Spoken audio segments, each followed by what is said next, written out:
This life and all is suffering.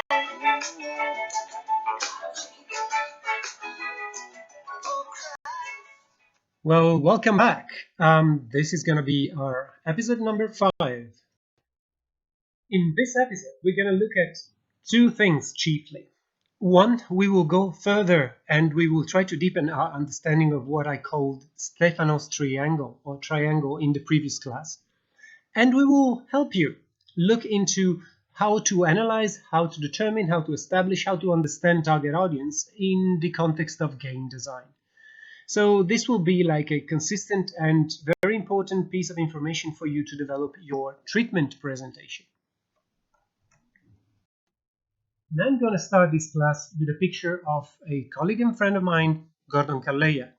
He works with me in Malta, and he is the author of a 2011 book called In Game, which, albeit quite dated, I mean, it's almost 10 years since his publication, it is still one of the reference points for topics such as psychological transfer, incorporation, and embodiment as ways to look into games worlds. So he proposes an interesting point of view, and if this is something that you're interested in your thesis, meaning how you either transfer your bodily capability and your psychological attitudes into an avatar, or absorb the avatar's possibilities into your actual body scheme, you might want to read this book. It's interesting, it offers many interesting perspectives, and it's still very much up to date in those topics. But I'm taking up Gordon's work not only to talk about his brilliant efforts in 2011, but also because he poses an interesting distinction that is useful for this course. In particular, he talks about games as possible to be understood as objects and games as possible to be understood as processes. You might remember that I kind of darkly foreshadowed the arrival of this distinction in class number 3. So in his book, In Game, From Immersion to Incorporation, Gordon presents game as an object as a way to look at games that refers to the dormant code. For example, if we talk about a hybrid game or a video game, the board pieces, the rule sets, the controllers, they all exist materially or immaterially, and they present a potential for interaction, a potential that is yet to be activated.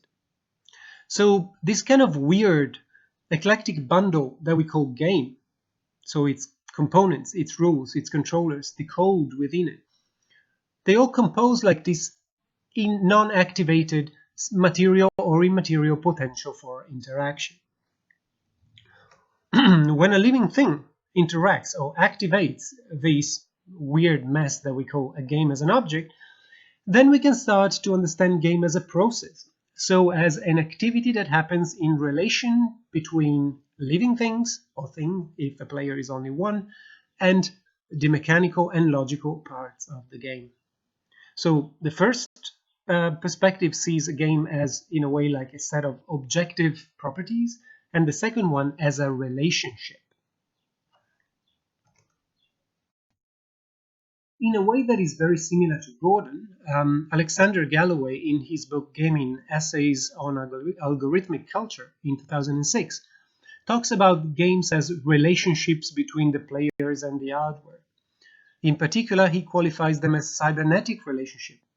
If we take Norbert Wiener's 1948 description, by cybernetic here we mean that it has to do with the relationship and control that mechanical things and computerized things have with living beings. So again, the emphasis here is on the relationship of information and control that living and non-living things can exchange with one another.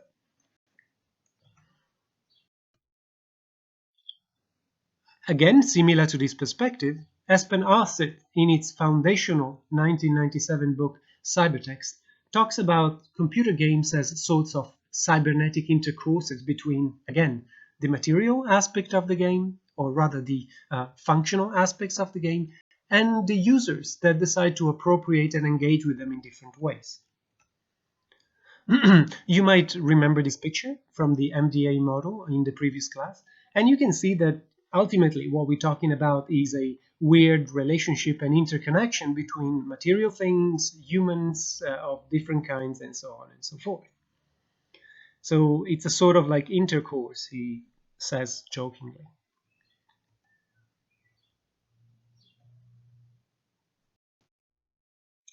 In case you don't remember, this is Aspen's face, and he's a very friendly guy and still participating to conferences. So if you decide to be a game scholar, you might meet one of the founding fathers of game studies. His 1997 cybertext is considered to be one of the, let's say, inaugural books of game studies in total. And he focuses in this book on the active participation, easy for me to say. So he focuses on the active participation of the players within the cybernetic circuit of a game, or any form of interactive literature.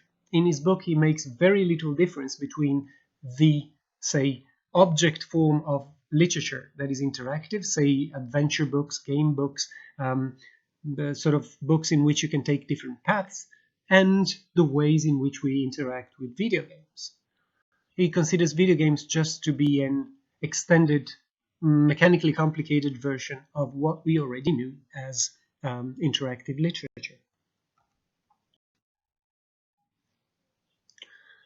So it becomes important to perhaps study not only game and gaming in their essential features, their formal elements, the ways in which gaming shape us, and so on and so forth, but we could also decide to look into the human or the player component more broadly that activates games as a process. And in general, in game studies, this is taken, at least in a quantifiable experimental way, by a group of researchers that self-define as game user researchers, or GUR. GUR can be understood as a subset of something that is called user research or UX, user experience.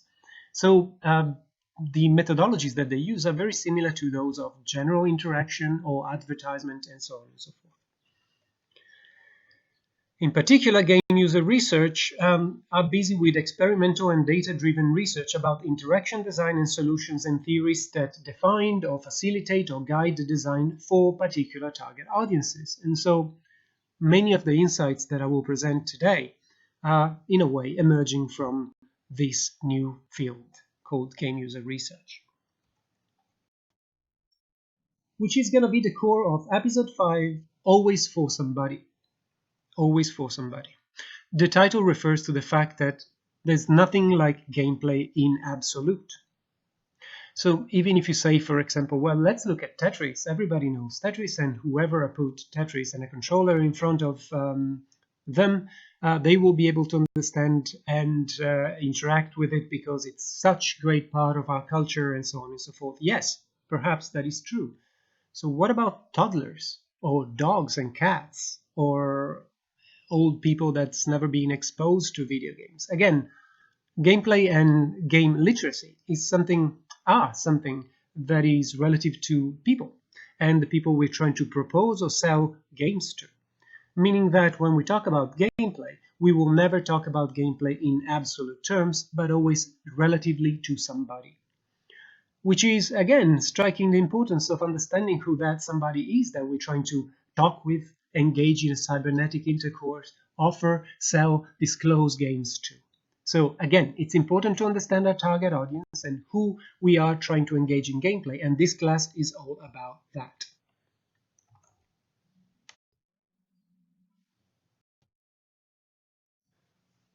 And we get to this point again, in which I present you the triangle that I would like you to work by. What do I mean to work by? I mean that in your design effort for this course, we will concentrate our attention on three particular aspects of your design. How the metaphor works in relation to gameplay and target audience. How gameplay works in relation to metaphor and target audience. And how your target audience works in relation to the metaphor that you chose and gameplay. Why am I talking about the appropriateness of metaphors. What does that mean? Well, perhaps it is easier if I exemplify that with a particular case study, an extreme case study. Think about, for example, of very young children. Will they be able to understand the situation that I put them in? Will they be able to accept psychologically the situation that is depicted as the metaphor for my game? For example, can they cope with human death? When do they start to be able to cope psychologically or to understand the notion of human death? Is it similar to animal death? Can they take sexual themes, and to which degree? What level of abstracted violence is suitable for, say, 8 to 10 years old? And so on and so forth. So a metaphor not only needs to be something that works well together with the function of a game, but needs to be culturally and cognitively accessible to the players. So it will need to accord not only to the function of the game, but also to the preferences, possibilities, and appropriateness that these metaphors have with their target audience.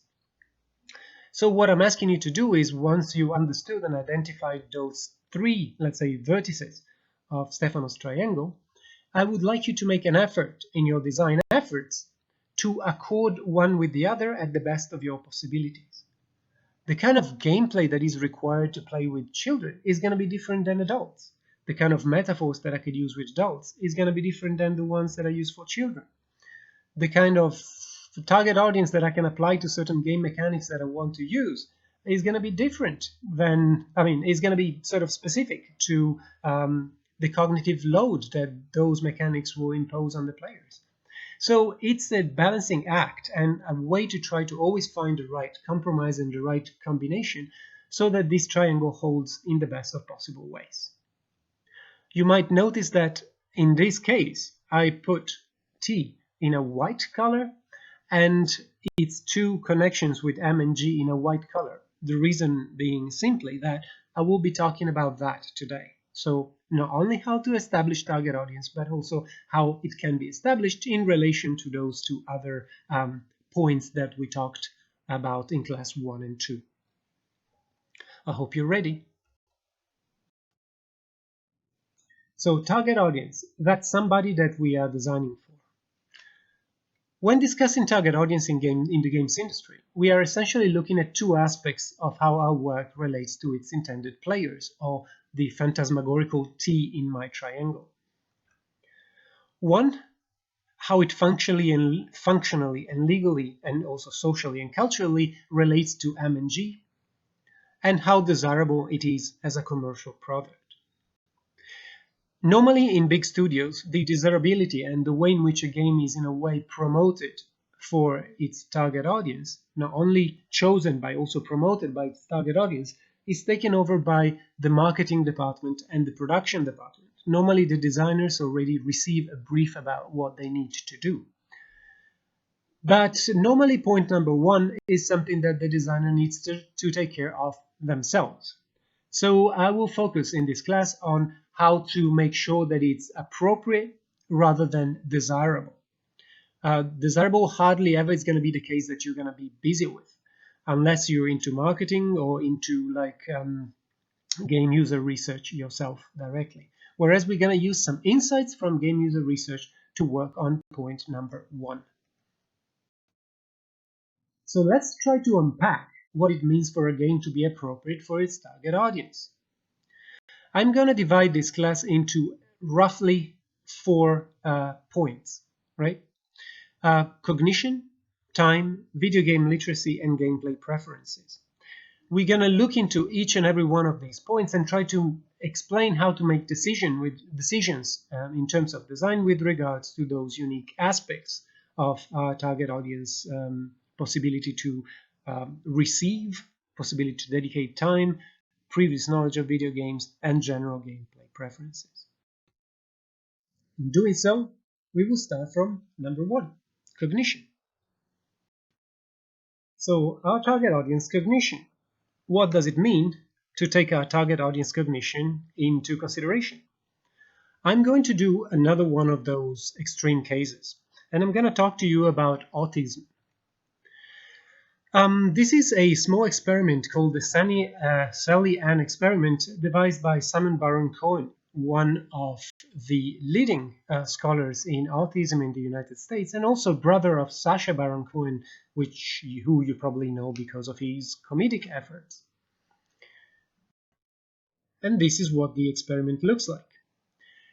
A patient or a test subject is presented with these 5 frames. In the frames, a small story is told. At the beginning, Sally and Anne are introduced. Sally has a basket, Anne has a box. In frame 2, we see that Sally puts her ball in the basket, and then in frame 3, she goes away. Anne, without Sally, moves the ball from the basket to her box. Then in frame 5, Sally is back, and the test requires the subject to answer the question, where will Sally look for her ball? If you are younger than about 4 or 5 years of age, probably you will answer in the box, because, of course, you have not yet developed cognitive skills that allow you to develop what is called a theory of other minds, meaning that for a child of 4 or 5 years of age, or for extremely autistic people, the worldview is only one, and it's their own. They do not conceive the fact that others might have desires, point of view, and intentions of their own, meaning that they will attribute to Sally the capability of knowing that the ball is in the box. Children until 4 or 5 years of age cannot develop what is called a theory of other minds. So the knowledge, the awareness that other people have points of view and thoughts of their own. It is a skill that develops with brain mass and interconnection from that age onwards, fully maturing at around 10 years of age. As I said, in some adults or heavily autistic people, this skill never fully matures and never fully develops into understanding how the world works from a multiple perspective, from a multiple set of points of view. So, for example, when you're young, you have a certain mental state and you're only aware of your own mental state. You only believe in a way that whatever you think goes, whatever you think is whatever everybody else is thinking, which is also the reason why until 4 or 5 children are impossible to reason with. They require immediate satisfaction for their needs and immediate understanding of their needs, as if you were capable, or rather part of the same brain, part of the same mind. The step following that one is called mind reading, which is your capability of understanding that somebody else has desires and thoughts, right? And act accordingly. So I know that you want to do that thing. I might decide to help you because I realize that you're an individual with certain autonomy and certain needs, and I might feel positively or negatively about you, and I might decide to do it. So mind reading allows me to change my behavior based on the expectations and my understanding of what you're thinking. Around 9, 10, or maybe even 11 years of age, you can develop something that is called embedded mind reading.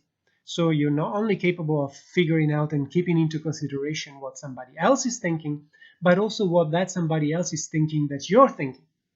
You understand that this embedded mind reading is at the base of strategy and bluffing, for example. Am I making sense here?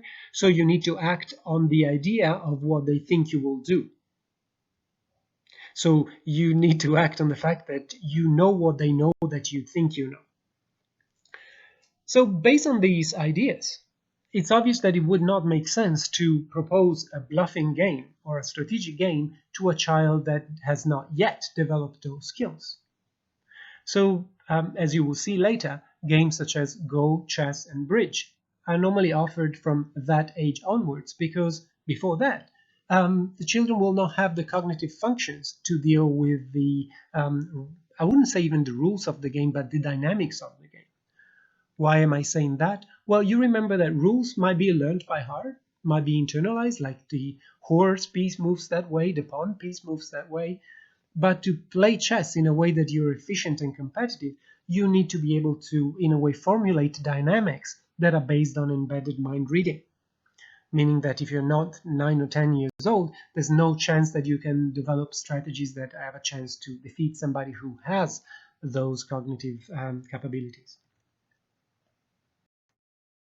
As I said, in some heavily autistic individuals, this skill never develops or never fully develops, which is what Baron Cohen's test was originally developed to test. And as I was saying, 10 years of age is generally when we consider full strategical thinking to be available in our target audience. So courses of chess, bridge, and Go, like very sort of forward thinking and strategy heavy games, are offered to children starting from those ages. Now, I want to clarify that I'm talking in statistical terms here. What I mean to say is that you might very well have a 7-year-old cousin that is fully capable of grasping embedded mind reading and the rules of chess at once. That is fully possible because, of course, like the 9 and 10 years of age is where in the sort of normal type population, statistically that happens. So you reach a brain mass and a level of interconnection that allows you to do so around 9, 10, 11 years of age. You can do it earlier, but you would be sort of in a very fringe part of the curve. So when we're designing for mass production, we might as well be looking at those ages. As a matter of fact, you will see that if a game, a board game in particular, features bluffing or long-term strategy, you will see the age of the game going from 8+ onwards. Did you notice? Like, did you ever wonder why many games are 8+ or young adults? Young adults would be like a more advanced, a safer version of embedded mind reading, but 8+ is considered to be the bare minimum to be able to activate those mechanics.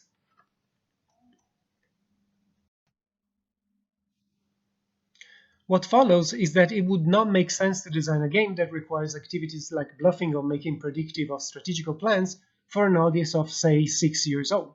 We might as well give our dogs the controller to us and ask them to play Tetris, as I just said. So this is an indication that whenever we design or think about a certain gameplay, that gameplay is always contextual, is always relative to somebody. If those skills are not present, then that kind of gameplay cannot be activated. Those kind of mechanics cannot be acted upon, and those kind of dynamics will not emerge. Gameplay is always for somebody. More practically, when we think about less than 7 years of age, games of chance and no-core gameplay interaction with other players are the norm. What I mean by that is that rather than actual games of choice and decision, they're games of rule following and not interacting with one another. Most of these games, in fact, tend to be or behave like single player games that you tend to play on the same board, for example. These kind of games, in fact, focus on following procedures and rules and on clear and single goal for the game. Let me repeat to you.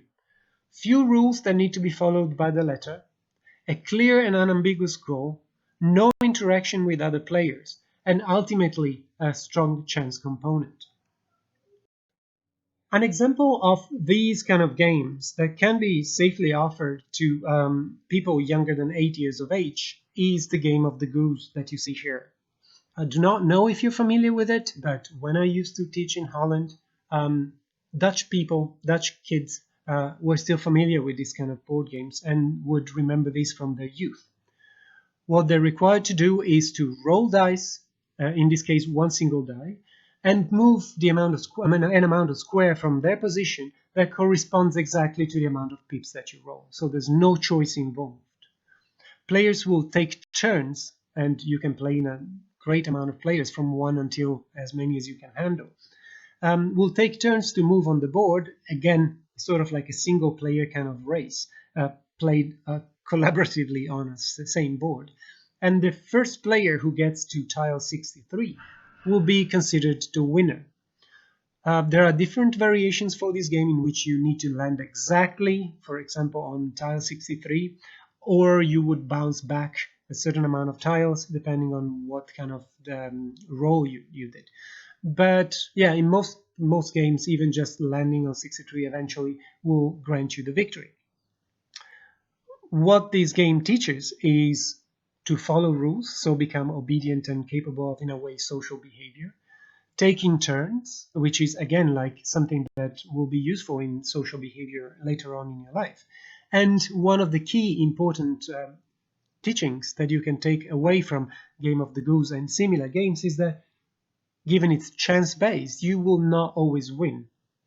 Your solipsistic and self-centered worldview will be challenged by the fact that maybe this time you didn't roll as well as you did the other time, and maybe other people also have their rights to win and can take joy in winning, and in a way moving you away from your self-centered and univocal worldview.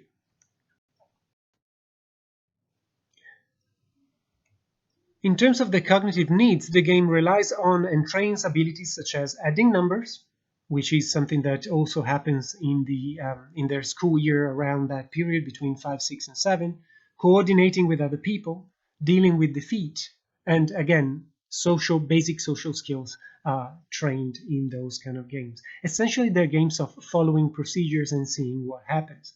There's no strategical thinking, no interaction with other players, no decisions to be made. But you understand, like we might not enjoy these kind of games. We adults, we desire more for this interaction. We desire to relate to one another through a game in ways that are more interesting, challenging, and maybe clever than this. For us, this would not be great gameplay, but for children, this is just spot on into what they need to learn and what they can do cognitively. Between the age 7 and 9, there are games that are sort of offered that are normally called games of soft strategy. In this case, there are tiny little decisions to be made during the course of the game. For example, on which fork we decide to take on this path, and a sporadic aspect and of limited interaction with other players. There's going to be a little of prediction because we know that in that age you're going to be capable of a little of mind reading, but not much. It's going to be occasional and just limited to making short-term decision based on prediction of others. There's no long-term strategy, there's no bluffing, there's no alternative creation of strategies. Decisions are made on the spot on the basis of basic mind reading. These kind of games will have a few game elements to manipulate and keep track of. Chance will still be a great factor here, which is also going to be what obscures future possibilities and the possibility to think about future possibilities. If chance is a great part of it, then perhaps you can only predict one step ahead or 2 steps ahead, but cannot make a long-term strategy. An example, perhaps not a great example of these games, is the amazing Labyrinth. I don't know if you've ever seen it, but it relies precisely on a degree of randomness, few elements to keep track of, and only one turn to the next you will need to, in a way, predict what the other players will do. The game is chaotic and random to a point in which you will not be able to predict what happens in 2 turns from now. So again, quick manipulation of things, choices exist, but they're really punctual. For example, a board game with a forking path and you needed to decide whether to take the more risky one or the longer and safer one. Or in this case, what move to do. The game allows you to reshape the maze, meaning that there's a great degree of randomness, but also in the reshaping of the maze, you only have a limited amount of possibilities to do so. So the game takes place within a determined, limited range of possibilities that do not require long-term strategy and long-term thinking. Individual and instantaneous prediction of the others is enough to be efficient at this game. And we get to the point from 10 and above, in which, as we mentioned before, full strategical thinking is available to the players, and constant decision making, long and short-term planning, possible bluffing, possible misleading of opponents, predicting behavior, devising alternatives, blah, blah, blah, blah. All those difficult cognitive intensive tasks are a possibility and are often present within the game. We would call this style of game full strategical games. One example among many that we could mention here, including, as we said, poker, Go, chess, bridge, board games such as, I don't know, Colonists of Catan, Vengeance, and so on and so forth, in which the player will need to take care of long-term planning, investment, bluffing, keeping track of a number of small elements that might be contributing to the final game state, and so on and so forth.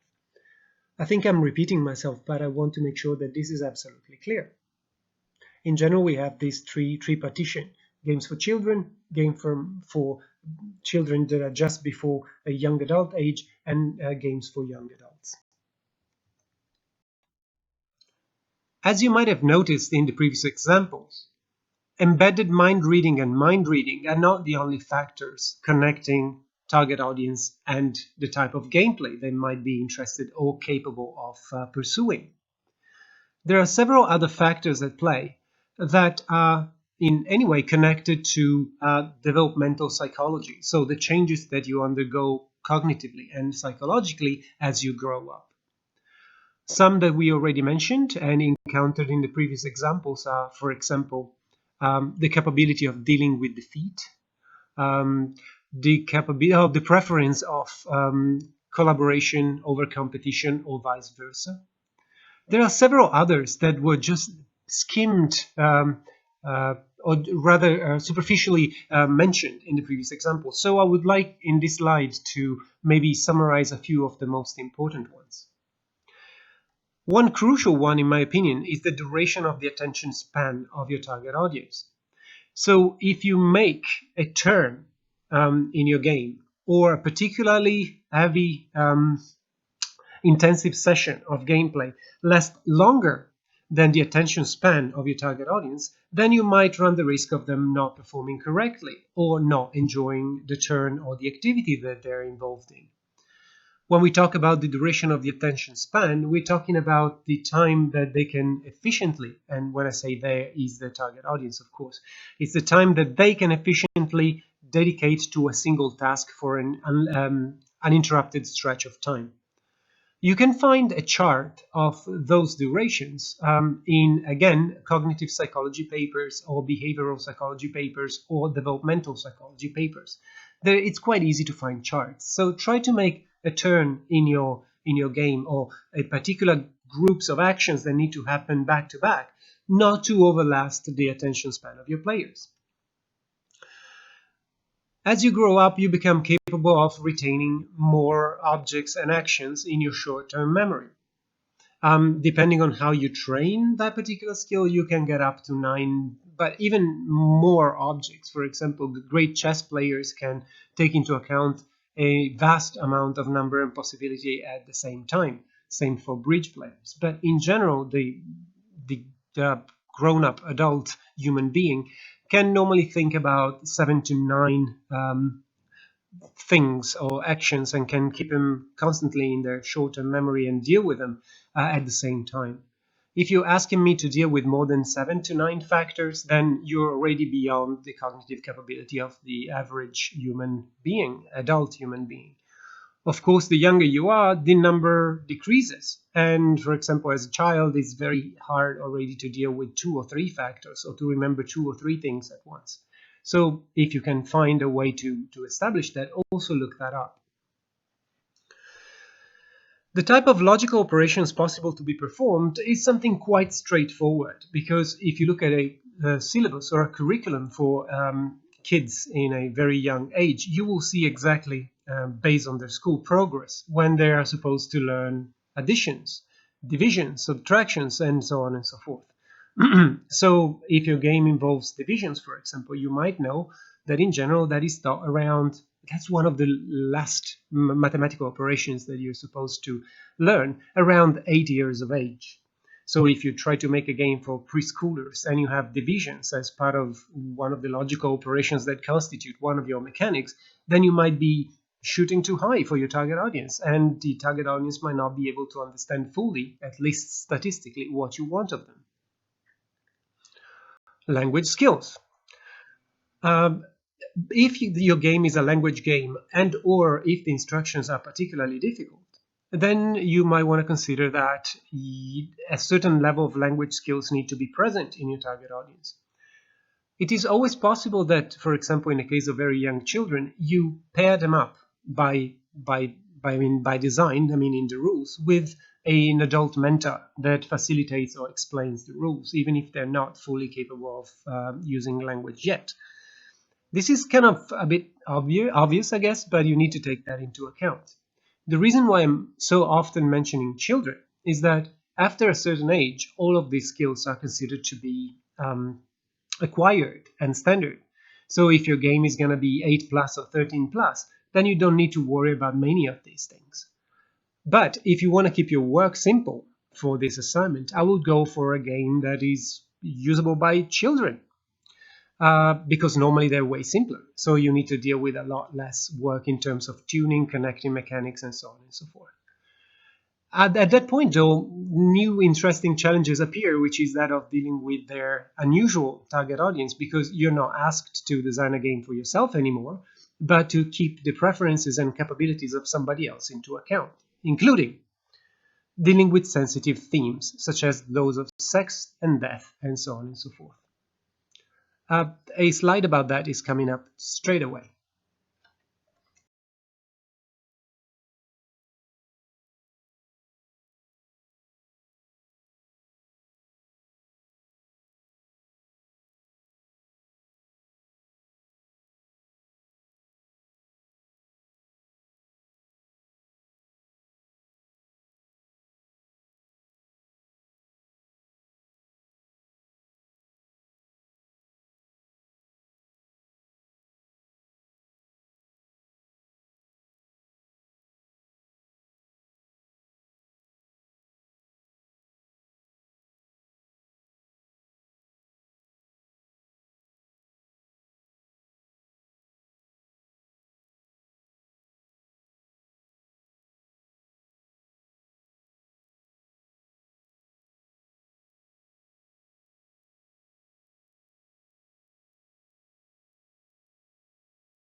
When it comes to themes such as death, religion, blood, orgies, animal death, human death, and so on and so forth, it's a bit hard to find concrete information as to how to establish a target audience in your game. My recommendation is, as mentioned already, to look into fields such as cognitive psychology and developmental psychology, meaning that you might be able to find papers or articles that deal with the particular topic that you're looking at. Or maybe looking at other games and how they deal with similar topics. So games with similar ideas, such as, for example, torture, um, might be possible to be found and assessed in terms of age. You can go on boardgamegeek.com, for example, and they're nicely rated and explained in all their details. Alternatively, you could use the ESRB rating, for example, that gives some basic indication as to what is possible for what age. I mean, I'm not saying this is necessarily like a sharp, detailed tool, but at least in case you find really nothing about the unique topic that you're interested in, then this might be an interesting way out.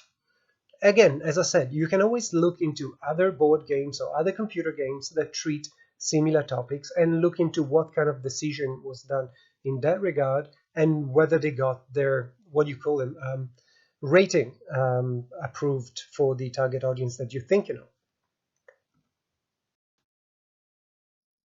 So we mentioned several aspects that are connected with cognition with regard to how to connect an appropriate target audience to the kind of gameplay that you're envisaging as a designer.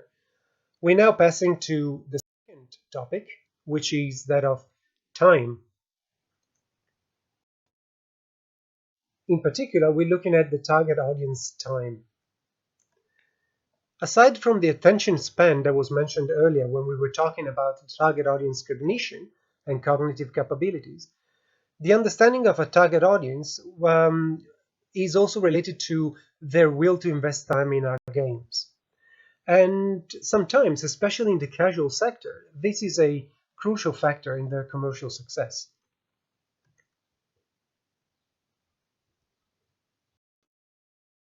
This is a picture of a frequent collaborator to this class, right? He's coming back often, again and again, and this is namely a picture of Jasper Juhl, who's a Danish game scholar.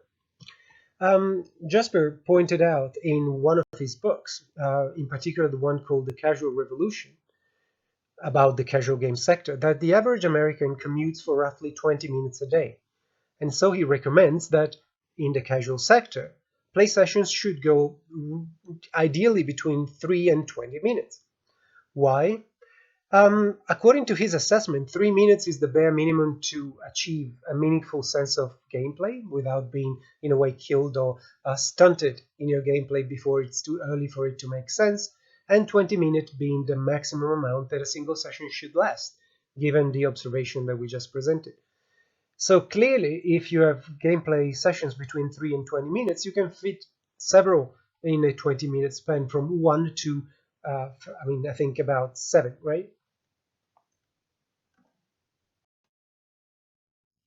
In support of what Jasper Jewell was saying, according to studies conducted by the ESA, which is the Entertainment Software Association in 2015, 42% of the American population plays video games for at least 3 hours per week, which is, again, consistent with the idea that you might end up playing as a casual player, as a general player, not somebody overly invested in, say, esports or MMOs, about 20 minutes a day. In general, in the book of Jasper Jewell, that corresponds to either your commuting time or the time you take off between coming back from work and starting to, I don't know, cooking and doing your house chores. So 20 minutes seems to be like a very nice little space that most casual game players carve out from their days to play. I want to point out that our games actively fight for the player's attention in what are now complex and rich media ecologies. You need to compete when you create a game with how fun, say, videos are right now, or TV series, or some even mention sleep as one of the direct competitors of the games industry. Uh, This is also visible, for example, this need of saving time or to be very cautious and prudent with your time can be seen in the rise of asynchronous multiplayer games, especially in Facebook games and web games, in which you're not required to be online or present or active in a particular time of your day, but you can take your turns with a certain flexibility within that same day. Other features are like pay to unlock features. For example, if you have a profession and you cannot grind for 10 hours to get the next best, I don't know, golf club in Pangia Golf, you might spend real money to save yourself the time of grinding. So actively is like a pay not to play kind of feature, but at the same time is a feature that in a way favors people with a busier but wealthier lifestyle. The same goes for, say, pay-to-win mechanics and character farming activities. Did you know that, I don't know if it's still the case, but when World of Warcraft was a thing, or at least was a bigger thing than it is today, busy players would pay Chinese sort of companies to farm their players and level up their players and get particular gear that they wanted in exchange for actual money.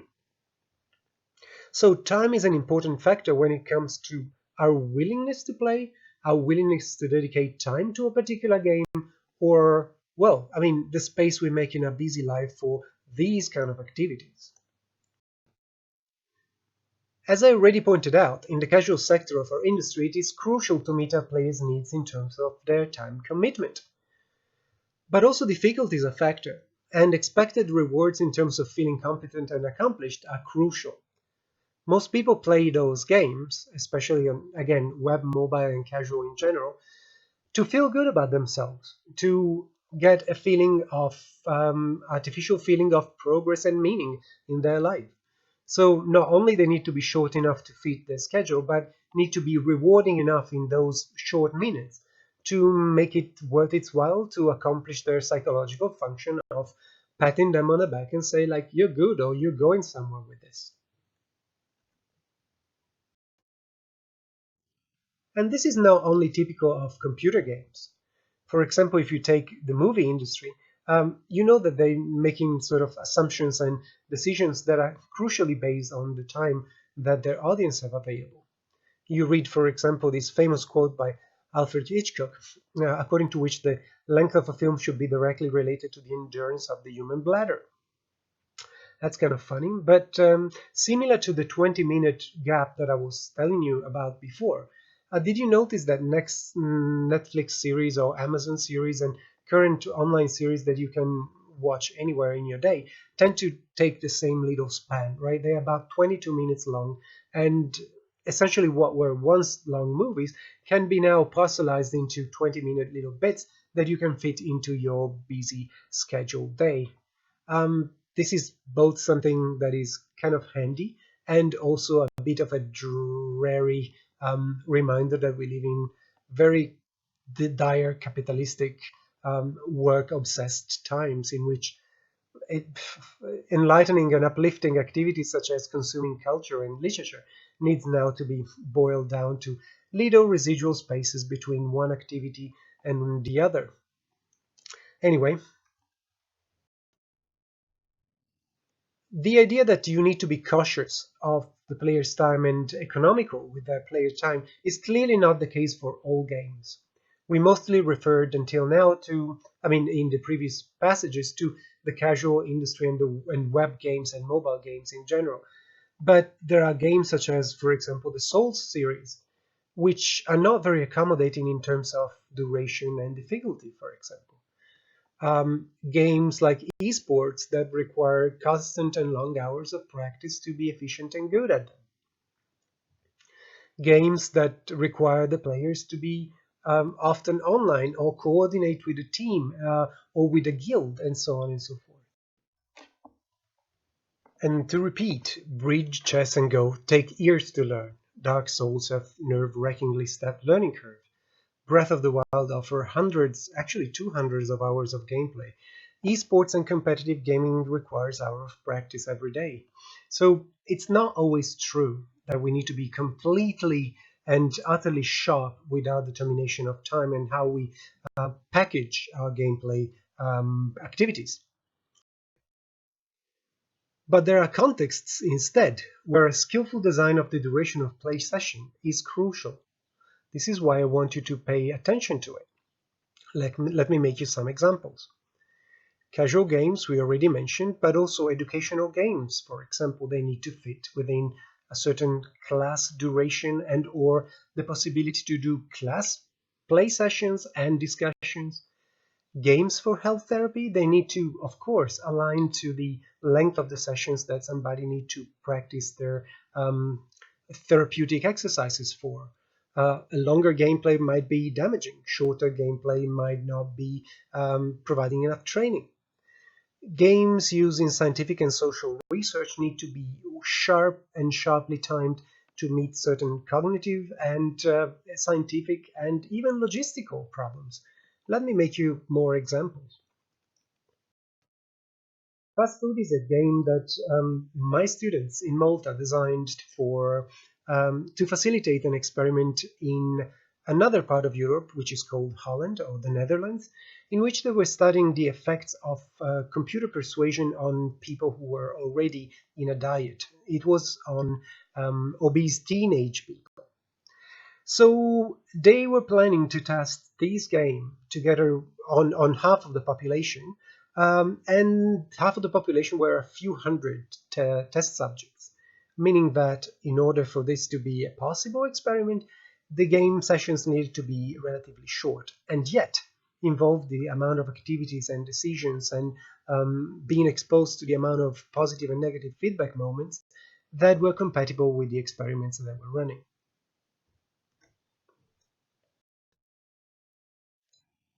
To do so, the designers decided to limit the play sessions in two ways. One, if you were quick enough to solve all the little reaction-based puzzles, the game would eventually be over. However, if the game lasted longer than 4 minutes, the game would meet like something which we call like, what do you call it, like a hard deadline, a hard boundary to its duration. So this little game here was meant to be tested in the lab, and the scientists knew that the sessions they needed to book the lab for were actively, for each player, about 4 minutes of gameplay. You can see here, for example, another important thing when you design games for these kind of experiments, that you are able to either output the results and the data about each play session. We didn't have that possibility, so we created like a small menu at the end of the game from which the researchers could take time and indication and data by hand. You might notice that the time played here is, again, less than 4 minutes because the player managed to finish all the little puzzles in time. I mean, before the hard deadline. So, what are the possibilities for us as designers to limit play sessions within certain precise durations? The first point, which was also just discussed, is the idea that we can limit artificially the play duration by design. We just saw it in the case of fast food. There were two ways to finish the game. Let me repeat to you. If you finish all the activities you were meant to finish, the game is over. And if you don't manage to finish them, the game goes to a game over state within 4 minutes. Another example that is somewhat similar to what we just observed can be taken from coin-operated games, right? In this case, we see a particular fighting game that originally was played in arcade halls in 1991. Do you know what game we're talking about? Yes, this is Street Fighter 2. So what happens in Street Fighter 2, as for any fighting games, the players actively, so it's an action game, try to deplete the opponent's health. However, the players might also decide to stall the game, or maybe they're very, very defensive, or maybe they're very tight in terms of skills. And so the game can last a sizable amount of time. To avoid these players from hogging the cabinet on which Street Fighter 2 was played, you can see under the KO sign that the game added an additional limit to the play duration, which is the possibility for time to expire. So also in this occasion, we have two conditions to finish the game session, the play session.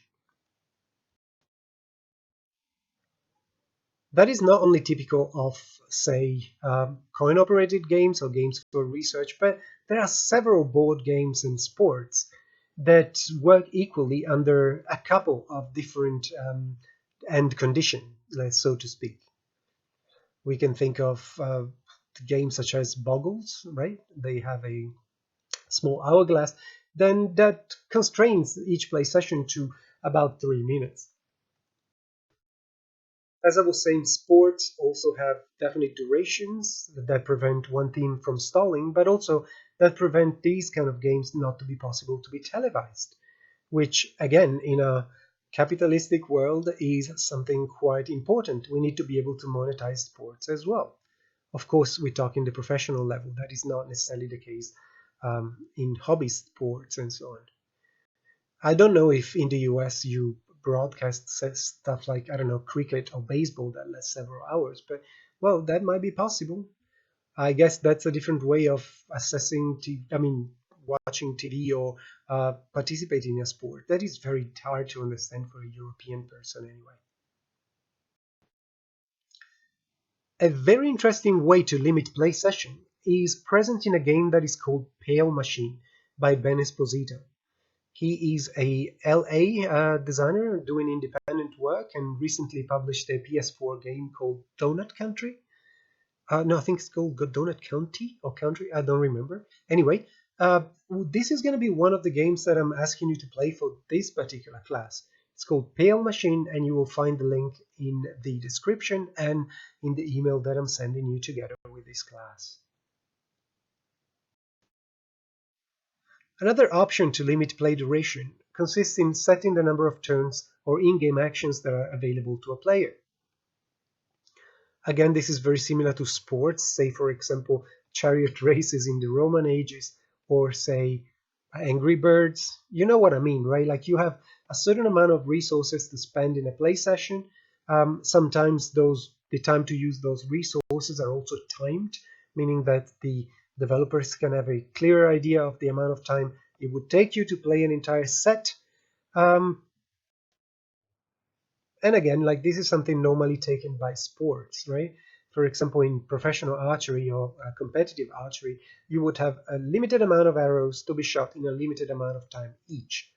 Meaning that in that way we can constrain a competition and know exactly how long it's going to last. So there's a third way to control the play duration, and this third way is typical of coin-operated games. There are some games that impose additional hazards to the regular structure of the game as time progresses. We could imagine this as a kind of soft constraint, similar to the soft spatial boundary, that allows us to continue to play, but under sort of weird, exceptional situations, allowing us to a little more time, perhaps, or a little more space to do what we needed to do to complete a level, say, before we're actually killed. So instead of imposing a hard constraint or a hard boundary saying like 30 seconds are over, is game over, they just say like, look, your time is over, but you still have a little additional time to pursue what you wanted, provided that you also cope with this additional difficulty. In the case of Bubble Bubble, Bottom from Blubber is one of the key examples of this technique.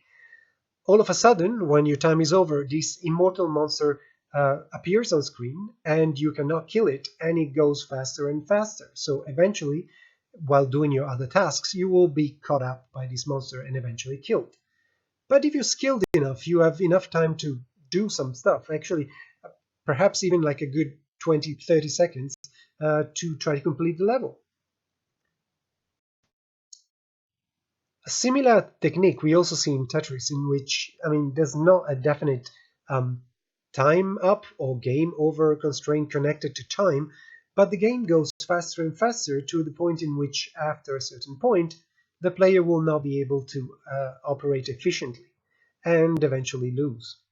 If you see the subtitle, or actually the supertitle over Tetris, it says the relentless building block video puzzle. Another example, still in the coin-operated age, still in sort of like an arcade-style game, is Puzzle Bubble, which is of the same franchise from where Baron from Blubber is from. I'm talking about the previous white immortal monster that I discussed. What happens here is that instead of a time over, you have a hurry-up mode. Hurry-up modes were also typical of this age and style of games. We will call them arcade, but we will get back to that later. What happens during a hurry-up is that the whole screen will shake, right? Making it harder and harder for you to actually place your ball efficiently and precisely. So you will keep being pushed down because the game, maintains its logics, but right now you will need to shoot each of your balls in a shaky screen, which makes it super hard to hit very precise positions. So again, it's an additional hazard which makes the original rules of the game harder to be performed and to operate within. In the previous passages of this class, I mentioned twice, I believe, the word arcade. And since I'm at it, I might as well just try to clarify, similar to when I did it with the action descriptor of computer games, what I mean exactly by arcade. This will be an opportunity for you to also gain additional lexical skills. So arcade, what do we mean by that? As I said before, it refers to games of a certain nature, mostly coin-operated games, such as pinball or early video games, that would be played in arcade halls in the United States or in pachinko parlors in Japan. They would be sitting next to machines that people in the early 80s would be, in a way, familiar with. And I'm talking about pachinko machines in Japan and pinball machines in the US mostly. And games that we call arcade borrow and, in a way, work by analogy with several characteristics of the pinball machines. For example, play sessions are supposed to be short and action-based. Similar to pinball, you would never have the same behaviors and the same kind of game over and over again, so they're not repetitive. In the case of pinball, that depended on Right, the physical behavior of the ball that is unpredictable and it's never going to be the same, although you can try to control and pursue the same activities. So, similarly, in arcade, you would have cyclical kind of gameplay, so multiple lives, right?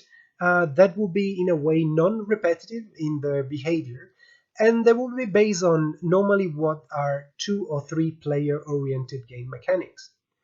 In the case of pinball, you probably can do moving your flippers and pushing the machine with your sort of pelvis to tilt and do specific actions that maybe are harder to do with the flippers alone. It is true that then within the game you would have additional mechanics that, for example, allow the players to unlock certain parts of the pinball or get special bonuses. However, the ways to control the game are normally quite simple. In this sense, I talk about player-oriented game mechanics, and I'm not talking about game mechanics in general because those might be several also in a coin-operated game. Think about Donkey Kong or Mario Bros. Or even pinballs. Like sometimes they're really convoluted machines. But as far as player-oriented mechanics, so the kind of controls and affordances that are granted the players, those are normally 2 or 3, no more than that. The narrative background for the activities in which we are asked to pursue within the arcade genre tends to be very simple for different reasons. First, because of course there's so much you can pack on the sides of a pinball machine, and the same went for the arcade cabinets that were placed next to those pinball machines. Also, we didn't have great memory and graphical processors at the time, or memory capabilities, meaning that we could not have elaborated premises to our gameplay sessions, but normally we would have a splash screen or a little tiny video at the beginning of the game explaining something very, very simple, such as the princess has been kidnapped, or you're part of a race, or Earth is being invaded. And what you needed to do was kind of clear and obvious after that. Princess has been kidnapped, my goal is to rescue the princess. I'm in a car race, my goal is to win the car race. I've been invaded by mean space aliens, I need to fight back and save Earth. Controls in the arcade style kind of games tended to be mimetic. That is a Greek word that means imitation. So they tended to, in a way, look like the activity that you would normally do with it in everyday life. For example, there might be controllers looking like balls to be rolled in case the game was about rolling balls. Think of 1983 Marble Madness, or some golf games used to use. Anyway, pool and golf games tended to have those kind of things. So you might have seen those cabinets with guns attached to them, or airplane cloches to move around. So in a way, to facilitate players becoming familiar with this new wave of computer games, they tried to make the controllers not so abstract that you would need to learn them, but something mimetic so that you could potentially bring external knowledge of the video game into the video game itself. If you saw like a cloche like you would control like a fighter jet with, you probably know what it's meant to do. So you might have some fire buttons, and the rest would control the plane, right? Like pulling towards you would mean to pull the nose of the plane upwards, and so on and so forth. Generally, similar to pinball games, those kind of game or this kind of game style has a fixed screen, meaning that every piece of information that the player needs to understand the game state will be immediately and constantly visible, including the number of lives, the number of enemies. The goal would be in sight all the time. In more technical terms, we would say that the object of interest was constantly in sight, right? So that would also help the players relate to the game more intuitively. And this is something that we mentioned earlier on in this slide. Gameplay needed to be cyclical, meaning that the game would recycle and repeat over and over again on the same tropes and mechanics, with slight variation that would improve replayability. In the case of the pinball game, the replayability would be granted by the physical behavior of the ball, as I said, in arcade games by some random occurrences that would make each play session different from the other. So I hope that was a clear enough representation of the style of engagement or style of design that we call arcade. Clearly, a number of different genres can be fit into the arcade mode of engagement, such as, for example, you could have arcade driving, arcade fighting, arcade exploration, arcade adventure, and so on and so forth. We mentioned these two games as examples of that age, but of course we could talk about many others. There's even people doing modern arcades right now, including the famous Dutch indie team Flambeer. In the case of Luftrausers, for example, which is a sort of like a 2D fighter plane jet kind of game with a horizontal and vertical scrolling, so multi-directional scrolling, Luftrausers makes use of the additional hazard technique to shorten gameplay sessions too. As a matter of fact, if it takes you too long in this action game to clear a screen from enemy fighter jets and airplanes, one of those crazy blimps and fully armed blimps would start to appear on screen, and if you wait long enough, a second one or a third one would even pop in. They are nasty things. They are almost as big as your plane screen, and they shoot a lot of different weapons, some of which homing, meaning that when you see one of them, the message is clear. You need to clear out the level as soon as possible, or you will need to face this one and its brothers.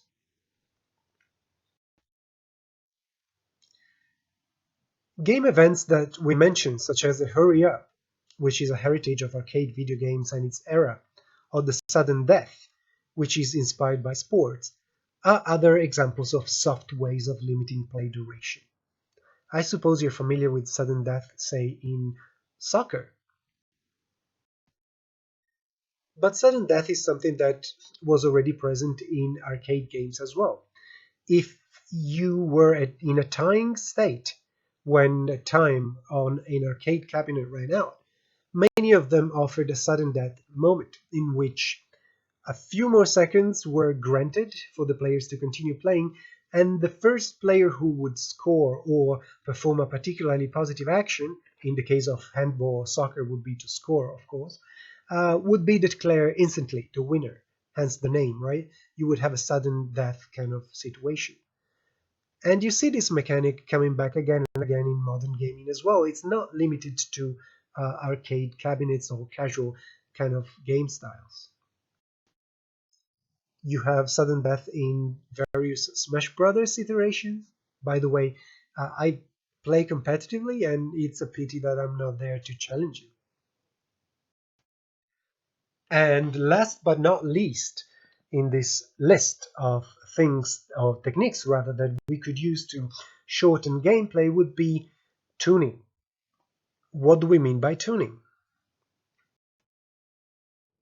Tuning is the act of adapting game mechanics and adjusting in-game parameters to meet specific game design goals. And you can understand that in general these game design goals are two. It's commonly pursued to achieve a certain game duration, as we said, or a certain game difficulty. In some cases, they can also be done to achieve a certain emotional impact on the players. I could talk about this, but perhaps it's a bit overkill now. We're gonna have like a little extra focus on tuning in one of the upcoming classes. I think it's gonna be 9 or 10. Tuning is a term that originally comes from engine regulation, and it's meant to indicate the fact that a mechanic, for example, or a person, can change some aspects of how the engine is working in terms of energy intake, fuel intake, air intake, or many other factors to achieve a certain desired output. That's normally is a certain speed or a certain power to the wheels. Um, Tuning in game design is mostly about making decisions concerning mechanics and quantities.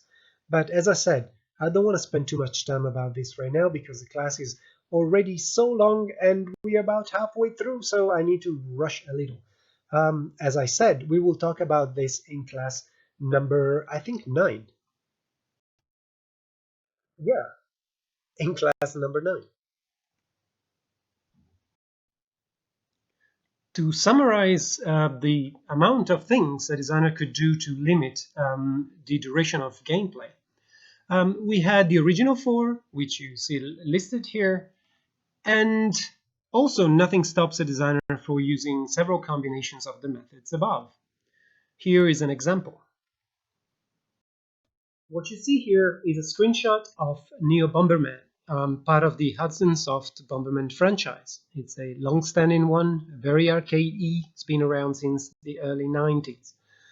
What happens in this game is that when 30 seconds are left on the clock, you can see it in the middle of the upper part of the user interface, the game goes into a hurry-up mode, in which the enemies move faster and they target the players more deliberately.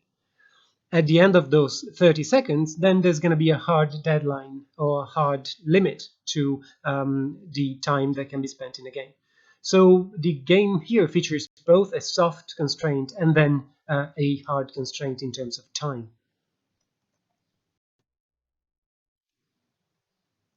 We will now pass from the kind of considerations that we need to have in terms of time consumptions, and time spent within the game to number 3, which is questions that are perhaps banal concerning video games literacy. Why do I say this is banal? Because I think it should be pretty straightforward if you design for somebody who's not yourself, that some terms, some conventions, some ways of using might not be as straightforward as you think. For that reason, it's very important to, in a way, see your target audience in action. Often its lexical conventions are missing or are misunderstood, its gameplay conventions, and how the player communicates with the system and other players cannot be taken for granted ever.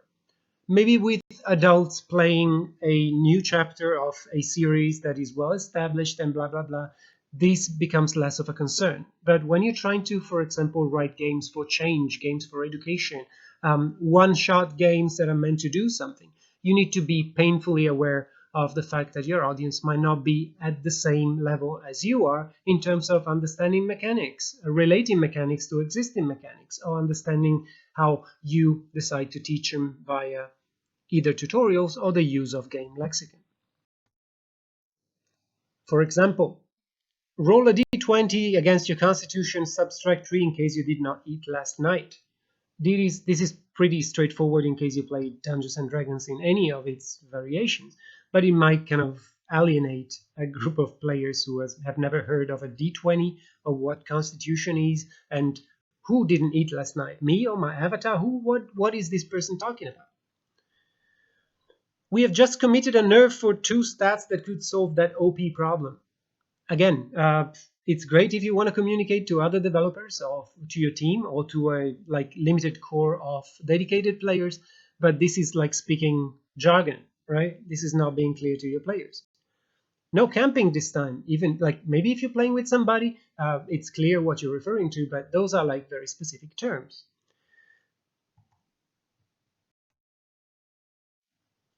Gameplay conventions like double jumping might be absolutely obvious to you, but they might not be to your players who try double jumping for the first time. Try with your parents, for example. They might not be so accepting or intuitively related to it. Spawning and respawning as a concept. Again, very counterintuitive, if you will. The idea that you might have extra lives, well, this is perhaps better established in culture because of, again, pinball. But yeah, don't take it for granted. This probably needs some explaining or some context to it. The idea of invincibility, to buff and debuff something or somebody or an avatar or so on and so forth.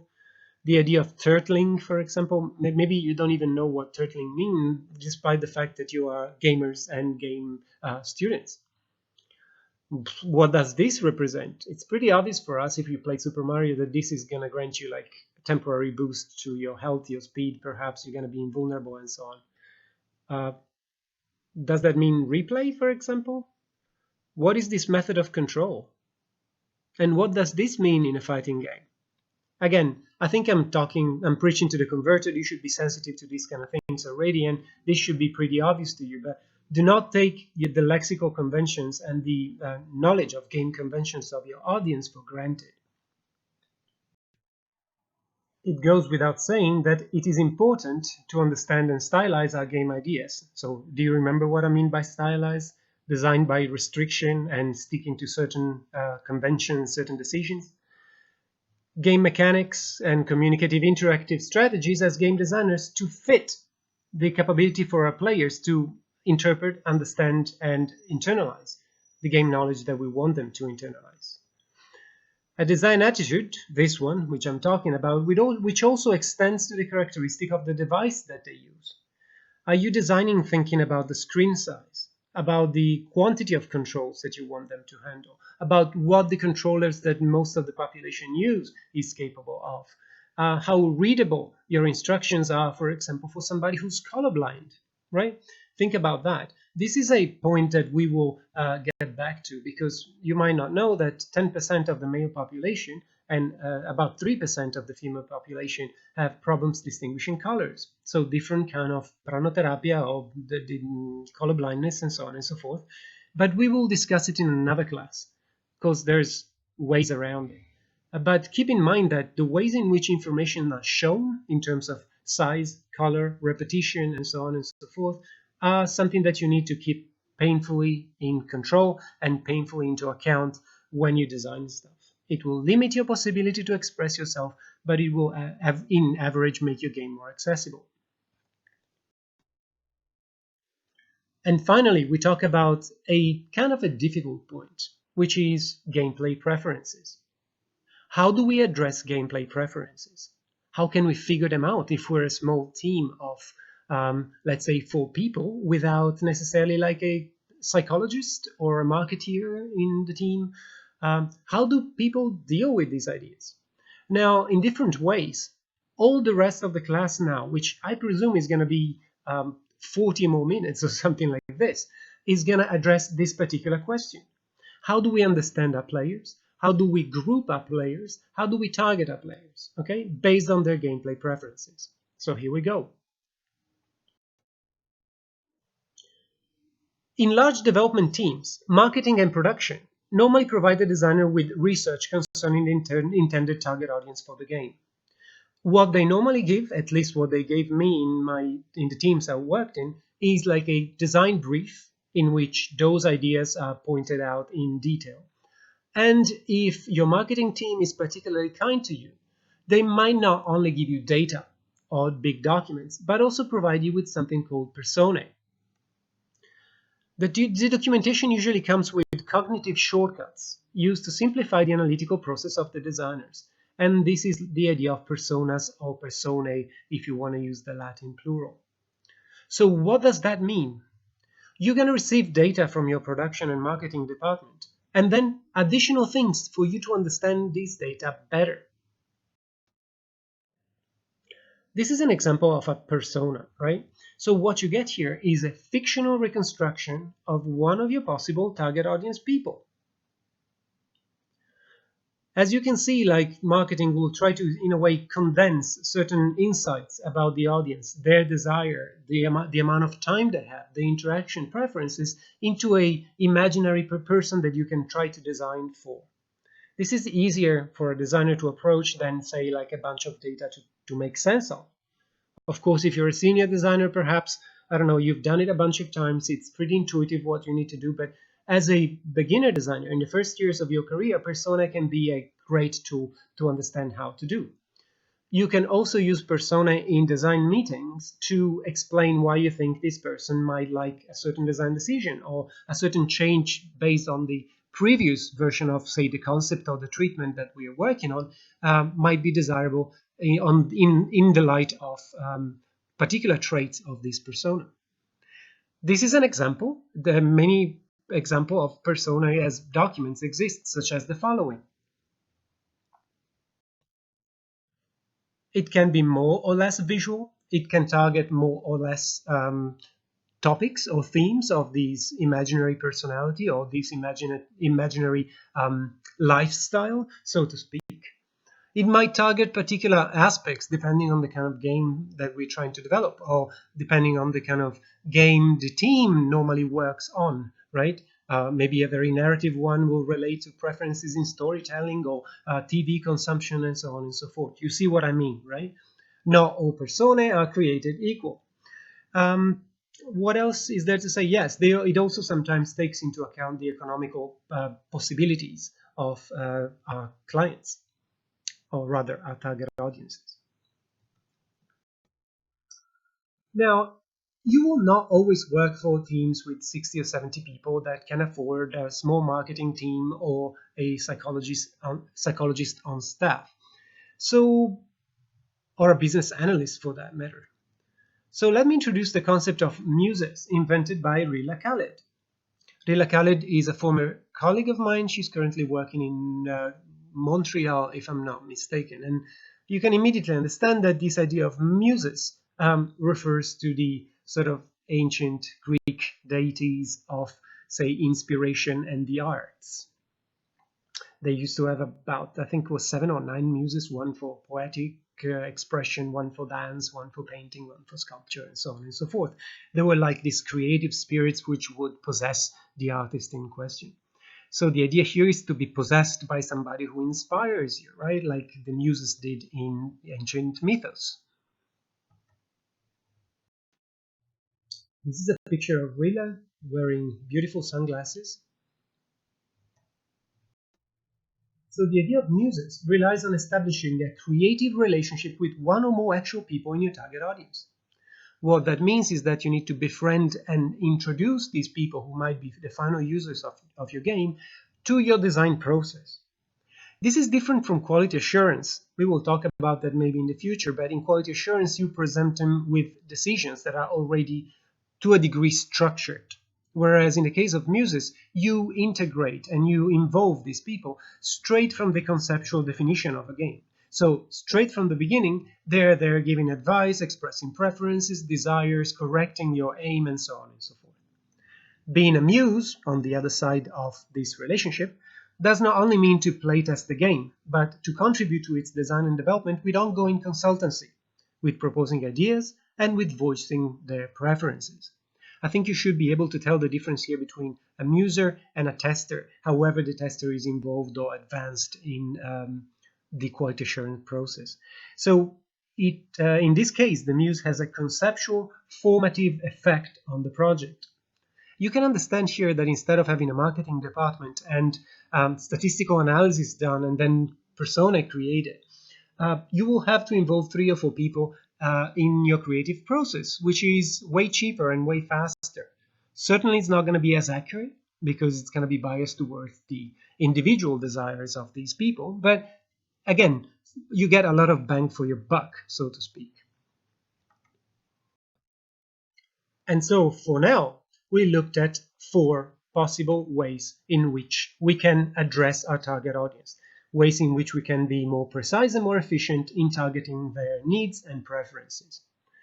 The class is not over because, as I told you, I would continue soon with gameplay preferences from an academic perspective. It's going to be kind of fun, not too serious. But for now, let me give you homework for next class, okay? For the next episode, to be more precise.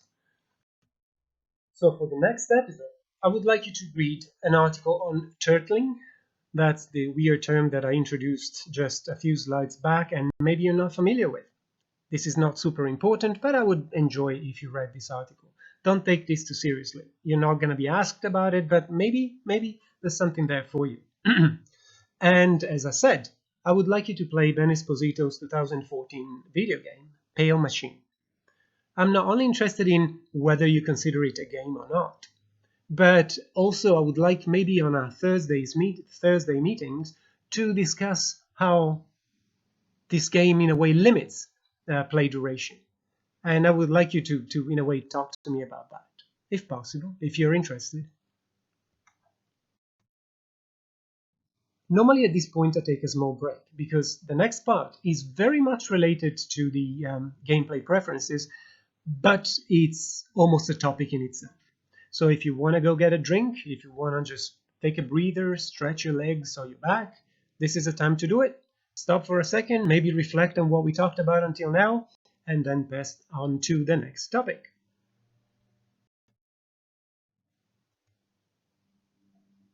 As I said, we're going to target gameplay preferences again, this time from a more academic perspective. If I were to show you these two pictures, and I would ask you what they represent, you would be able to tell me that the first one on the left-hand side has brighter colors, more kind of genre and races represented. People are using like sort of Wiimotes and like non-specific hardware, like playful little simple things to play.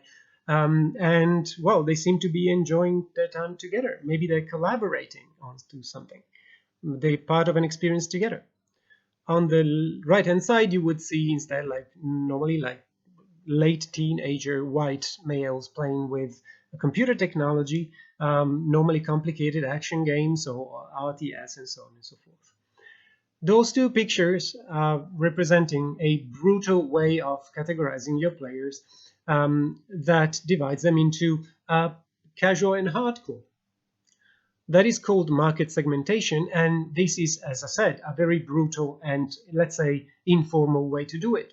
Almost nobody in the industry talks about casual and hardcore anymore because the two are not only vaguely and ill-defined to begin with, but also like they're so combined and intertwined right now that it's almost impossible to actually efficiently use those terms. Game companies segment their audience in a variety of ways. I think that EA has a 32-fold breakdown of what they imagine their players to enjoy. So they managed to target better groups of those 32 by identifying their needs and so on and so forth. Those ideas of market segmentation also underlie the idea of personae, as we saw. So if we're not happy with casual and hardcore, how can we, not being part of EA or not being psychologists ourselves, can break down this great undifferentiated sea of players into usable notions, into something that we can make design decisions about? Academia responds to that challenge with something called player taxonomy, in which we taxonomize, so like we put in order by common characteristics, players as if there were seeds or leaves or plant species or animals and so on and so forth. Taxonomy is a Greek word that means method of arrangement. Method of arrangement. So I will show you a particularly popular, if not one among the best known ones, that is often discussed in academia, that is very popular. It's also a bit outdated. As a matter of fact, the author extended it recently. But it's one that I think you need to know because, I mean, it's one of the most known and most discussed. So here's my take, my simple take on player taxonomy from an academic perspective. And this is what is called the Bartle taxonomy, right? Richard Bartle, which you see represented here, is a British computer science professor in games research who was the co-creator of one of the legendary multi-user dungeons, right? Among the first multi-user dungeons on university networks, right? His initial games looked like this. This is what a multi-user dungeon looked like. It's sort of like a rogue-like kind of game that happens in a completely textual fashion. Later versions also have like a bit of a graphical outlook, but let's leave it at that for now. So by looking at how his players behaved and acted within those sort of multi-user dungeon roguelike kind of games, Bartle noticed that there are recurrent behaviors in the players, and they tend to behave in ways that can be perhaps grouped together, depending on what they want from the game session and how they relate to one another. So he devised a gamer psychology test in 1996, which is a series of questions that allow players to, in a way, be scored and positioned in some of those big categories. There are 4 main categories, and you can be positioned in one or more of them at the same time. The questionnaire is based on a paper that Bartle wrote in 1996 about exactly player taxonomy. And it is also mentioned in one of the books that I recommend for this course, which is The Art of Game Design, and it's chapter 8. In case you're interested, you find more information there. But I think this class is going to be pretty exhaustive in terms of looking into Bartle's taxonomy. So one of the homework for next class is take the Bartle taxonomy test yourself. The result will position you in one of the 4 suits of a French playing card deck. And now we're going to see what they mean, right? In looking at what they mean, I will go a bit beyond the very basic reading of Bartle's taxonomy, because Bartle's taxonomy is based on multiplayer game interactions. More recent papers, both by Bartle and other people, try to apply the same category to single-player games, and I believe successfully so. So please keep in mind that it was originally a test for multiplayer games, but the insights that I'm presenting are valid for both multiplayer and single-player games alike. So let's start from the first one. You see a playing suit here, which is called diamonds. And indeed, they represent diamonds. And they are suggestive of people who like to, in a way, collect riches in their game, right? They're called achievers, and they're normally after quantifiable rewards and anyway badges and rewards of any kinds, really. Achievers are players who are keenly focused on acting in the game world. So they get pleasure from interacting and acting in the game world rather than, for example, more passive ways of engagement. And while playing, they crave for quantifiable measures of their accomplishments. You know who you are. Maybe some of you here are the kind of people who, for example, want to 100% all of the Dark Souls, or that want to have a particular gear that shows a particular great result in a very difficult quest, for example. In general, if you know yourself, those kind of people tend to be completionists. I also fall into that category a bit. I mean, being an academic and slightly obsessive, this is kind of normal, I guess. Achievers will go through flames and fire to gain rewards that confer them little to no core gameplay benefits, simply for the prestige of having it. There are many games who offer this kind of set of activities. Think about the Koroks in Breath of the Wild, about trophies in Smash Brothers, for example, about skulls in Halo, or similar, for example, dog tags in many other shooters. Skulltulas in the Nintendo franchise of Legend of Zelda, in particular in the Ocarina of Time kind of game. Puzzle pieces in Banjo-Kazooie, coins in Super Mario Odyssey, and so on and so forth. So I think you know what I'm talking about. They tend to be sort of completionist side quests that are given players of a particular kind more activities and more engagement with the game so that they can feel satisfied.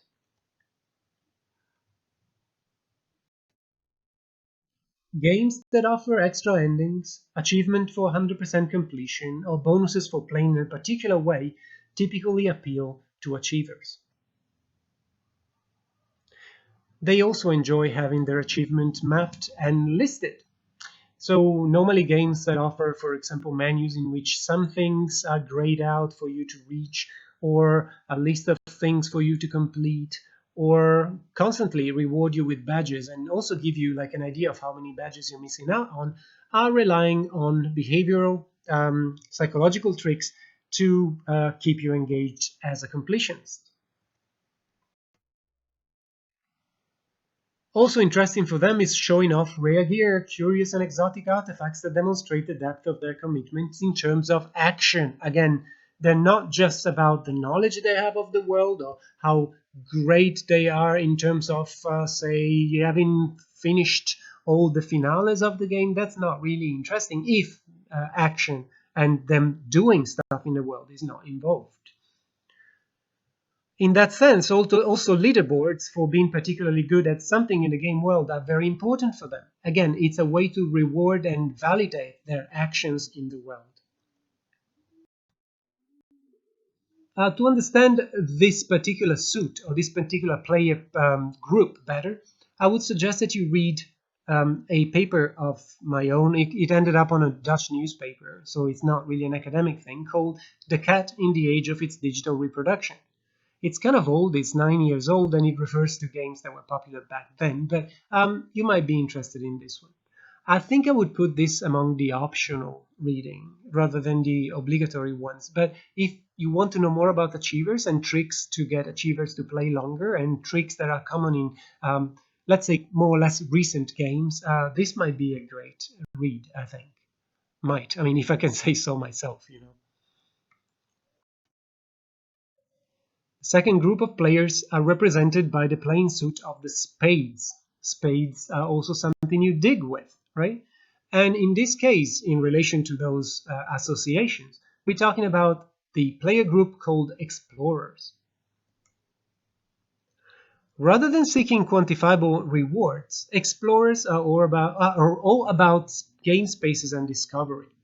So they also like to act in the game world, right? They are about action and interaction with the game world, but they don't get their kicks as much from being ranked or completing like tasks that are given to you as externally, but rather by having their own way with the world and having the possibility to explore, trigger, tweak, put their nose into every nook and cranny of the world, try to understand better how the game world works and its lore as well.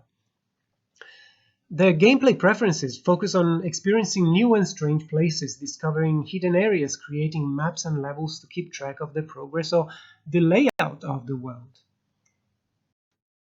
Of course, I'm talking about the game world. And so combat and gaining levels for points is secondary for the explorers, is not their core interest. Also, they tend to feel restricted when a game expects them to move within a certain time frame or within or on a fixed path. They enjoy the freedom to look around at their own pace, draw their own conclusions, maybe make their own maps, making sure they looked into every little aspect of the game and under every little rock that the game world offers.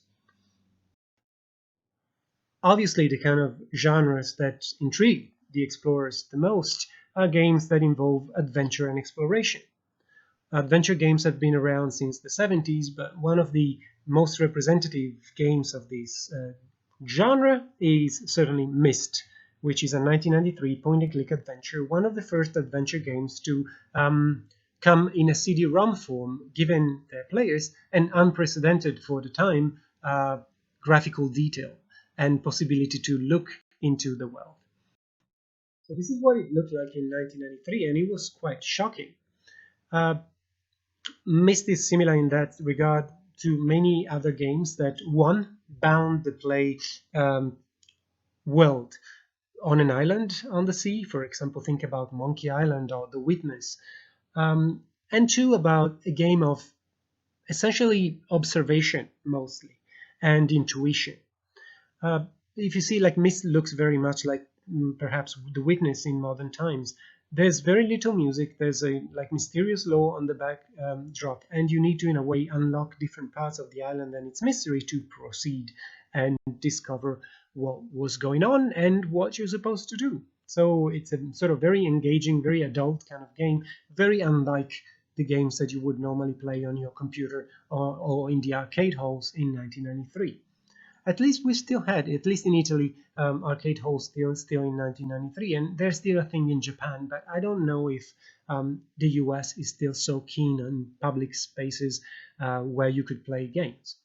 Certainly, you wouldn't play this in public. This is a CD-ROM game for your PC, but it was a big transition from like games as a thing you play in public, games as a thing of action and violence, to now something closer to exploration, literature, playing outdoors, and so on and so forth.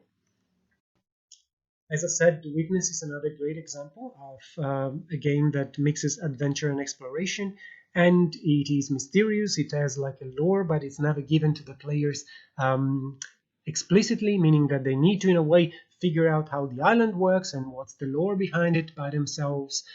There's plenty of Easter eggs and so on and so forth. Think about these statues looking like things or the secret paths. So there's also like a secret ending and so on and so forth. If you played Everyone's Gone to the Rapture, not on an island, but a very similar notion.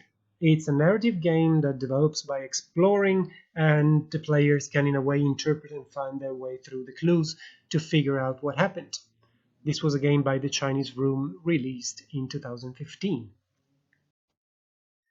Explorers enjoy testing the limits of the game world, including discovering glitches or hidden Easter eggs. We talked about that when we just looked at The Witness. And it would be perhaps fun to talk about the Explorer perk in Fallout New Vegas. You probably know that if you gain enough perk points by doing tasks and accumulating experience, in Bethesda games you can acquire special skills. In this case, in the case of Fallout New Vegas, one of the skills is called the Explorer, and what it does is that it reveals every location on the map that is visitable by the player, which is completely counterintuitive because we just saw that explorers tend to rely on themselves and their own active experience of the world. They like not to be told what to do and so on and so forth. So rather than facilitating explorers, this is in a way ruining the life of an explorer. It's substituting explorer skills for, well, essentially a click and some skill points being spent.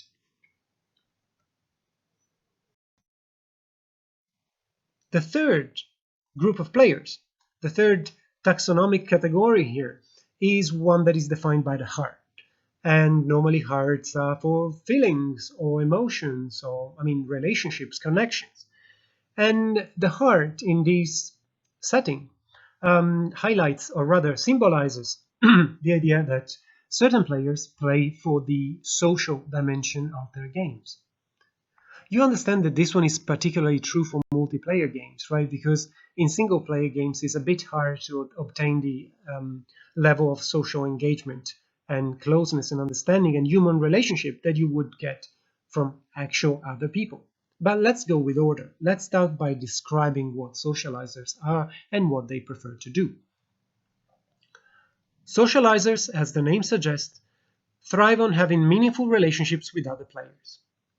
They like to be part of the lore. They like to be valued for the knowledge of the world and the lore itself. They enjoy the narrative and the situations that develop from communicating and interacting with other players and characters. Essentially, they use a game as a tool through which new social possibilities and new social relationships can emerge. So it's no longer like a tool for exploration, like in the case of the Explorer, or a tool for performance, like in the case of the Achievers. In this case, it's a tool for social communication and social bonding. According to Bartle, they gain the most enjoyment from a game by interacting with other players, and on some occasions with NPCs with great personalities. For socializers, the game is a social tool that they use to meet and interact with others. In this sense, socializers love to join guilds and communities, of which they quickly become prominent members because they tend to put in a lot of time and a lot of passion, precisely because this is what they expect to get out of a game. Not only becoming relevant to others, but getting to meet others, so those central positions are really appealing for them. In those contexts, they form long-lasting friendships in-game and feel accomplished when their help is valued. You might be one of them. Clearly, this type of players gravitate towards massive online worlds like the first multi-user dungeons, but we could mention, for example, World of Warcraft and similar games, Second Life, for example, or EVE Online, and so on, where these players will eventually become well known on their particular server, either for the services that they provide or for the drama that they're involved in. In other kinds of games with a, say, achievement component or a competitive component, they tend to prefer roles such as those of supports and healers. It's very similar to like being relevant to others in ways that are not necessarily active and aggressive. Of course, you need to be a skilled player, but it's like a role that, in a way, resembles that of the center of the lore. Usually, those supports and healers are, again, people, or at least avatars that represent the tradition of the land, such as the druid, for example, is a strong appeal for socializers. The druid, the bard, the special kind of nature mages, and so on and so forth. In case you wanted to play a single player game in which NPCs are particularly interesting, I cannot recommend you Facade enough. Facade is an academic experiment in conversational bots and situational bots, which allow you to have a sort of like an interesting relationship with a couple that invited you over for dinner and start having an argument. It is very interesting the way in which this game understands language, and your only input is precisely to write in lines of dialogues yourself to interact with these people and to, in a way, clarify the situation or calm them down and so on and so forth. The game doesn't have a prescribed ending, but it can go in a variety of ways. If you're into narrative, if you're into dialogue games, this is a brilliant example that, similar to other things during this class, are often mentioned in game studies. So even if they're not the most recent or the most efficient tool that I could give you, at least this is the most discussed. So when somebody talks about Facade, or when somebody talks about Bartle's taxonomy, you will immediately know what they're talking about, because most of the tools nowadays emerged as reactions or extensions of these early 2000, late 90s tools.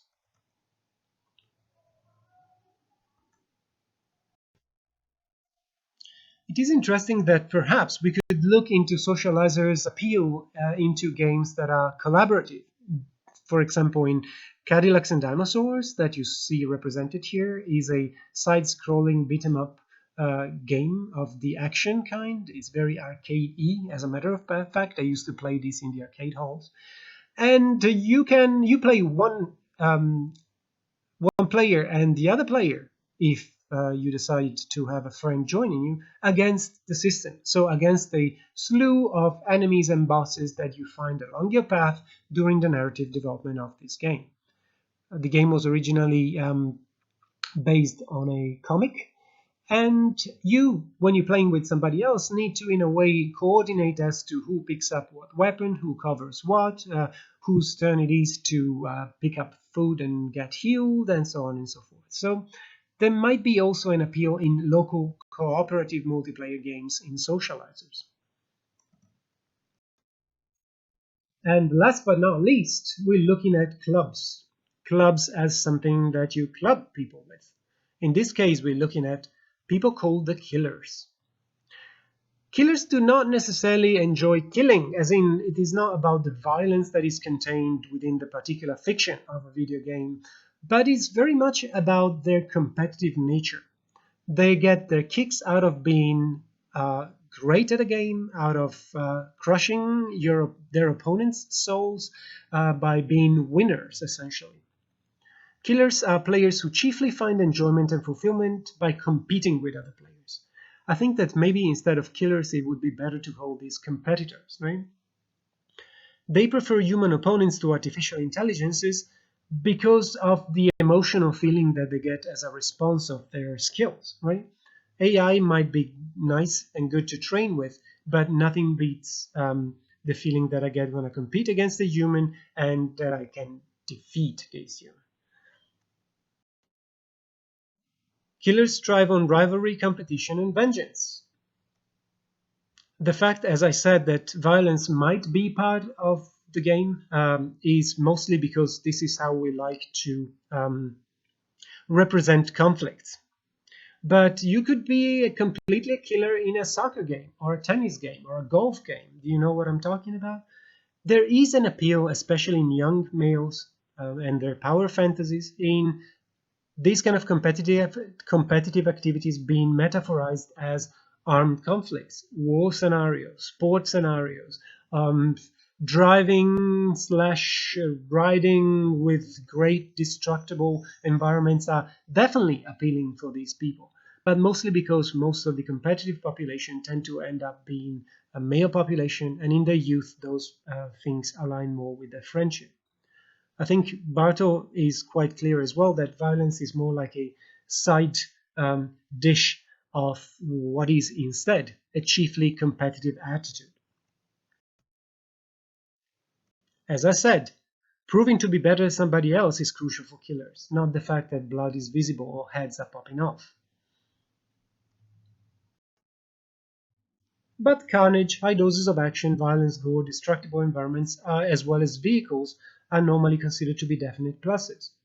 If you look at the Halo franchise, this is, I mean, most of what you get, and most of the Call of Duty slash Counter-Strike variations and variants might have aspects of it as well.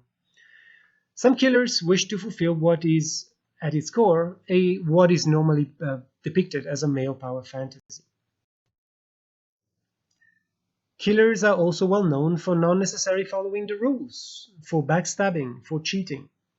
Not always the most tactical players, killers are into games for winning, and they do not stop at what the game necessarily or good taste allows them for. In terms of D&D alignment, you could consider them to be chaotic, very self-centered personalities.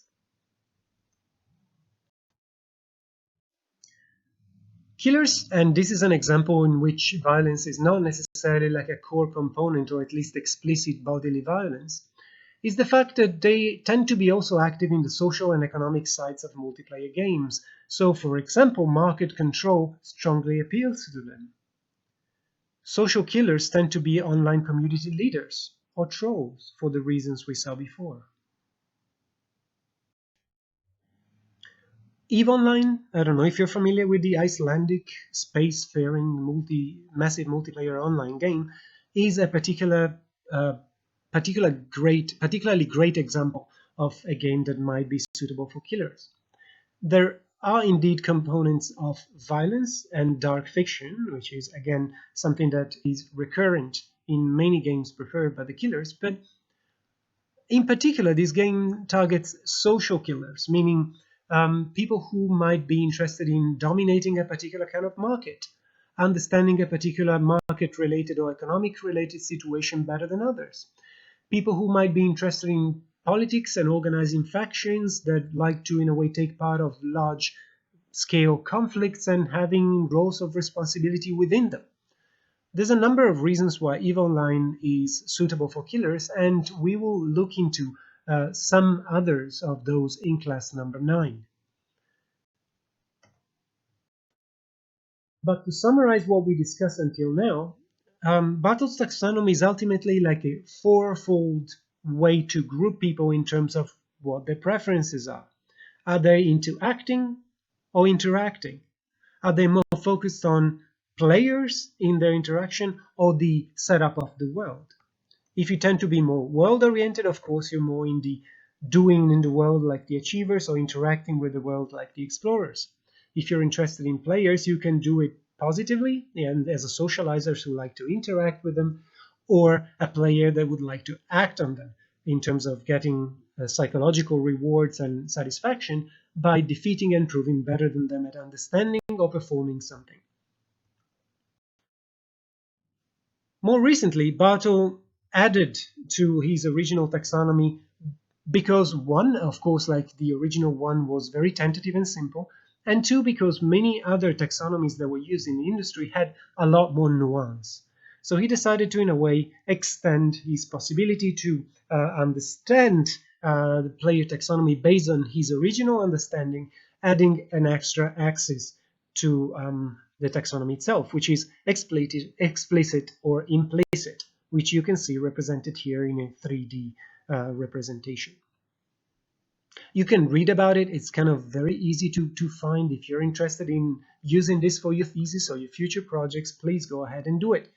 Many of the industry taxonomies are jealously protected work of psychologists and designers, and you will not be able to see them. So most of the reason why academia is taking care of it, and you can find many academic ones, is that, well, industry is not releasing anything in that respect. As I mentioned, those kind of ideas of player taxonomy also underlie the construction of efficient personae or personas. And to conclude, I would like to give you some homework for next class, which are coming from the second part of the class. I mentioned them already, but I summarize them here for you. Please take the Bartle's test. Optionally, but I would recommend to do so. It's a short one. Read The Cat in the Age of Its Digital Reproduction.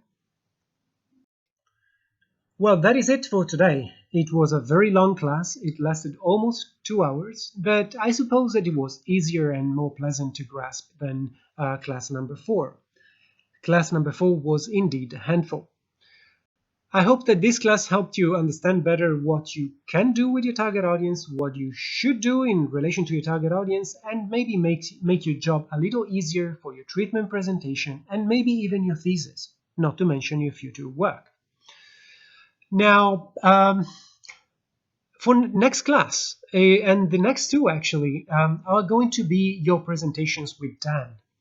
It's going to be a hopefully very interactive class in which feedback and negotiation about the treatment documents will happen, and that you will get a lot of ideas about how to continue with your game projects. So the class 6 is going to be on Tuesday the 2nd. Then we're going to be on a break for the 4th of July. And the next class with Dan is going to be on Tuesday the 9th. So eventually, my next class, which is episode number 8, will take place on the Friday following, which is something like, I don't know, the 11th or the 12th. I cannot count right now. So this is it for now, and I hope you're still enjoying the class. Bye-bye, and until the next one. Ciao.